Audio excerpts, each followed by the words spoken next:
ये कहानी एक हिंदी सस्पेंस स्टोरी है। कहानी में नई बहू रात 2 बजे अजीब हरकतें करती है, लेकिन जब सच सामने आता है तब कहानी अंत तक जरूर पढ़े। साथ ही ऐसी ही और कहानियां आप यहाँ पढ़ सकते हैं। मेरे बेटे की शादी मैंने मुश्किल से की। वो एक लड़की से प्यार करता था, लेकिन मैं नहीं चाहती थी कि उसकी शादी उसी से। मैंने उसे बहुत समझाया और उसकी शादी गांव की एक सीधी साधी लड़की से करवा दी। लड़की का नाम सुधा है। मुझे पता था कि वो लड़की मेरे बेटे और इस घर के लिए बहुत अच्छी है, इसलिए मैंने उस लड़की शादी मेरे बेटे से करवा दी। सुधा हमारे घर में आई। लड़की घेरेलू थी, बड़ों का सम्मान और घर का काम करती थी। अभी 10 शादी को हुए थे, लेकिन मुझे लगने लगा कि मैंने अपने बेटे की शादी इस लड़की से करवाकर अच्छा किया। मेरा बेटा राजीव भी खुश ही लग रहा था, लेकिन उस रात के बाद मेरी यह सोच बदल गई। एक रात करीब 2 बजे मेरे बेटे के कमरे से चीखने की आवाज आने लगी। ये चीखें मेरी बहू की थी। मैंने थोड़ी देर तक सुना, फिर वो चीखना बंद हो गया। राजीव के पिता मेरे पति को ये सब सुनाई दिया था, लेकिन फिर हमने उन्हें रात में पूछना उचित नहीं समझा, इसलिए दरवाजा नहीं खटखटाया। सुबह मेरी बेटी भी बोल रही थी कि मम्मी रात को कौन चीख रहा था। मैंने उसकी बात काट दी, कहा कि कोई नहीं, शायद कोई बाहर से चीख रहा था। मेरी बहू का स्वभाव उस दिन से बदल गया। वो चुप थी सारा दिन। मैंने सोचा शायद पति पत्नी के बीच की कोई बात होगी, इसलिए मैंने कुछ पूछा नहीं। अगले रात फिर 2 बजे वही हुआ। मेरे बेटे के कमरे से फिर चीखने और रोने की आवाज आने लगी। इस रात वो आवाज करीब 10 मिनट तक चली। मेरी बेटी उठ गई और उसने हमारे कमरे का दरवाजा बजाया। मैंने दरवाजा खोला, देखा तो वो बहुत डरी हुई थी। बोली, मम्मी यह क्या है? भाभी रोज रात को रोती और चीखती क्यों है? क्या होता है? कमरे के अंदर चलो, अभी दरवाजा खुलवाते हैं। मैं दरवाजे के पास जाने लगी तो मेरे पति ने मुझे रोक लिया, कहा कि रुको, अभी बात मत करो, कल सुबह दोनों से बात करते हैं। उस रात को मेरा सोना मुश्किल हो गया था। सुबह मेरी बहू जल्दी उठकर घर के काम में लग गई। मैं सुबह अपने बेटे के कमरे में गई। उससे पूछा, क्या बात है, रात को बहू रोती क्यों है? उसका चेहरा पूरा उतरा हुआ था। बोला, कुछ नहीं। उसकी बातों से और आंखों से साफ दिखाई दे रहा था कि वो कुछ छिपा रहा है। उन्होंने भी उससे पूछा, लेकिन वो कुछ नहीं बोलकर घर से बाहर चला गया। मैंने मेरी बहू से पूछा। वो कुछ काम कर रही थी। उसको देखकर ही ऐसा लग रहा था कि जैसे रात में ठीक से सोई नहीं है। आंखें साफ बता रही थी। मैंने उसे पूछा, क्या हुआ, तुम रात को रो क्यों रही थी? वो बोली, रो रही थी कब? नहीं, मैं तो सो रही थी और मुझे तो कोई आवाज नहीं आई। आप क्या बात कर रही है? उस कमरे में ऐसा क्या हो रहा था, ये बात या तो मेरी बहू जानती थी या बेटा, लेकिन दोनों ही कुछ नहीं बता रहे थे। पर दोनों के चेहरे से साफ पता चल रहा था कि कुछ है जो ये दोनों छिपा रहे हैं।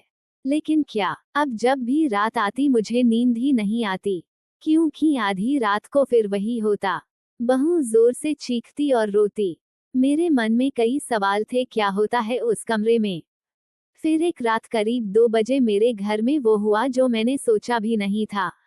मेरी बहू रात को कमरे से बाहर आ गई।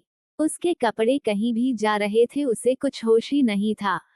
बाल खुले थे और वो घर के चौक में आकर बैठ गई।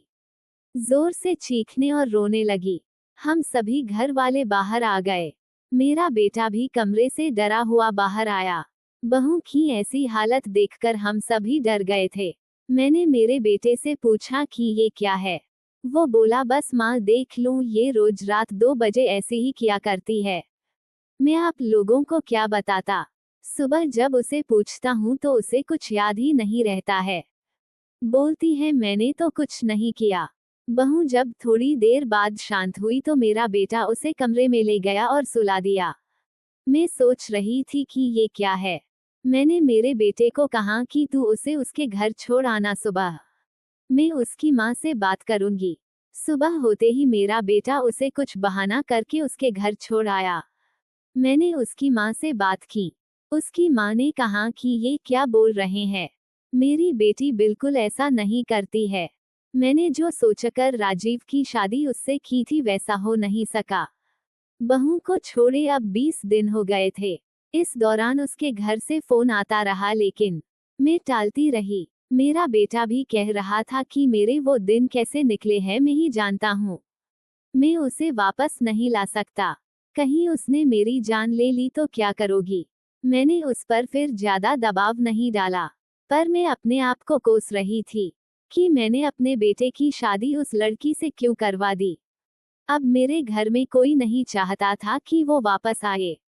इन्हीं सब बातों में 3 महीने निकल गए। फिर एक दिन अचानक ही मेरी बहू अपने सामान के साथ वापस मेरे घर आ गई। वो आते ही मुझसे कहती है, मां जी मैं जानती हूँ कि आप मेरे बारे में क्या सोच रही है, लेकिन सच क्या है यह आपको पता नहीं। उसकी बातों से मुझे लगा कि कुछ है जो वो बताना चाहती है। मेरा बेटा घर आया और उसे देखकर गुस्सा हो गया। कहा ये यहाँ वापस आ गई। मैं अब यहाँ इस घर में नहीं रह सकता, मैं जा रहा हूँ। मेरी बहू ने उसी समय कहा क्यों, सच सामने आ जाएगा इसलिए डर रहे हैं। बताइए सबको सच क्या है। मैं उस तरह से क्यों किया करती थी। बेटा बोला कि क्या सच, सच यह है कि तुम पागल हो और रोज रात उस तरह से करती हो। बहू बोली कि मांझी आज अगर सबसे ज्यादा दुखी और परेशान है तो वो और कोई नहीं मैं हूँ। मैंने अपने पति की बात मानी, उन पर विश्वास किया। मैंने कहा तुम क्या कहना चाहती हो। फिर मेरी बहू ने जो बताया उसे सुनकर मेरे पैरों तले जमीन खिसक गई। वो बोली कि आपके बेटे ने मुझे पहली रात से यह नाटक करने को कहा था लेकिन मैंने नहीं माना। वो कहते हैं कि हम दोनों अलग बड़े शहर में जाकर रहेंगे। उनको कहा अगर ऐसे मेरे घर वाले मुझे नहीं छोड़ेंगे लेकिन तुम इस तरह का नाटक करोगी तो वो डर जाएंगे और फिर हम अलग रहेंगे। पहले मैंने बोला कि यहाँ सबके साथ अच्छा है, लेकिन फिर जब वो मुझसे बात नहीं करते थे तो मुझे उनकी बात माननी पड़ी। और फिर मैंने जब सब नाटक किया तो इन्होंने मुझे घर छोड़ दिया। मुझे आप सभी की नजरों में पागल और ना जाने क्या साबित कर दिया। उसके बाद मेरा फोन भी नहीं उठा रहे। मैं उनका वहां मेरे घर इंतजार कर रही लेकिन वो नहीं आए। मैं समझ गई कि उन्होंने मुझे बेवकूफ बनाया है, मुझसे झूठ बोला है। यह मुझे अपनी जिंदगी से भगाना चाहते थे। मैं इस बात को समझ गई। अब मैं खुद ही इनसे दूर चली जाऊंगी, लेकिन मैं चाहती थी कि सच आप सभी के सामने आ जाए। मुझे बहू की बातों पर पूरा विश्वास हो गया था। मेरा बेटा बोला तुम्हें इसे रखना है तो रखो, मेरी शादी तुमने उससे नहीं होने दी जिससे मैं चाहता था, और इस गांव की लड़की से करवा दी। मैं चाहता था कि ये भी यहाँ से चली जाए। तुम परेशान हो, सोचो कि यह मैंने क्या किया। अब भी मैं इसे अपनी पत्नी नहीं मानता। मैंने मेरे बेटे को कहा कि बेटा तुझे इस घर में रहना है या नहीं इसका फैसला तू कर ले। मेरी बहू इस घर में ही रहेगी और जो इसे इसका हक और इज्जत नहीं देगा वो इस घर में नहीं रह सकता। तू इस तरह की साजिश कर सकता है, वो भी सिर्फ अपनी माँ से बदला लेने के लिए। एक भोली लड़की को कुछ भी करने को कह सकता है, पर बेटा जरा तू सोच, तूने इसे जो करने को कहा इसने किया। अपने बारे में और किसी के बारे में कुछ नहीं सोचा, सिर्फ तेरा सोचा। सोच ऐसी पत्नी कहाँ मिलेगी। तू बहुत बड़ा अभागा है जो इस लड़की को छोड़ेगा। मैं बहुत खुश थी, मैंने अपने बेटे के लिए हीरा चुना था, लेकिन शायद मेरा बेटा ही उसके लायक नहीं था। मैंने मेरी बहू को प्यार से गले लगाया। मेरा बेटा भी कहीं नहीं गया। थोड़े समय तक जरूर नाराज रहा, लेकिन मुझे पता था उस लड़की से कोई प्यार किए बिना कैसे रह सकता था। आखिर धीरे धीरे सब ठीक होने लगा। आपको ये कहानी कैसी लगी कमेंट कर हमें जरूर बताएं। इसी तरह की कहानियां आप यहाँ सुन सकते हैं। हमारे साथ बने रहिए।